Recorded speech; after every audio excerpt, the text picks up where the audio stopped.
او نور سپایسی فود انجوای کوي.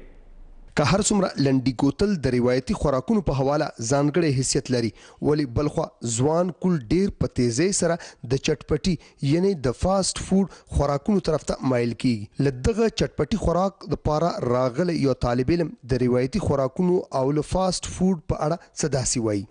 دا په دې باندې اثر نه غورځوي کوم فاسټ فود چې ځکه دا خو صرف نوی جنریشن خپل هغه لپاره د خپل انجوایمنټ لپاره فاسټ فود هغه کوي اډر کوي. دا کوم فیزي دا برګر شورما وغیره شو چې کوم شو کنه دا خپل د انجوایمنټ لپاره کوي او کوم روایتي کانی اب ما خپل په هغه کې به خپل هغه اهمیت پی. عدنان افریدی وایي چې د روایتي خوراکونو خپل ذایقه ولی دلته ځوان کول د چټپټي خوراکونو څخه هم خوندونه اخلي. راغلیو د روژې میاشتو په نیمې شپې راغلیو تقریبا 10-11 بجو ټایم دی او د روایتي خوراکونه خو دغه ځای ښه دي شته دی بالکل ټولې خوښوي خو دا فاسټ فود یو داسې نوی دلته د سپایس بازار په نامه وتلی چې نوی جنریشن دغه په طرف سره رجوع کوي او دی له رادرومي او دا خوښوي. د روایتي خوراکونو سره سره د چټپټي خوراکونو ډیمانډ په دا مجبوره کړو او فاسټ فود مو کولاو کړو.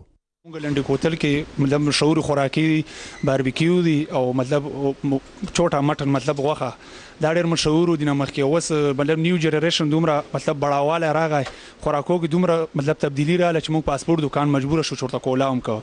د لنډي کوتل روایتي خوراکونه خو انتهایی زیات مشهور دي خو د کله نه چې دغه فاسټ فود خوراکونه راغلي نو نوی نسل د دغه سپایسي خوراکونو نه هم خوندونه اخلي. د کیمرامین عمر شینواری سره خلیل جبران، خیبر نیوز، لنډي.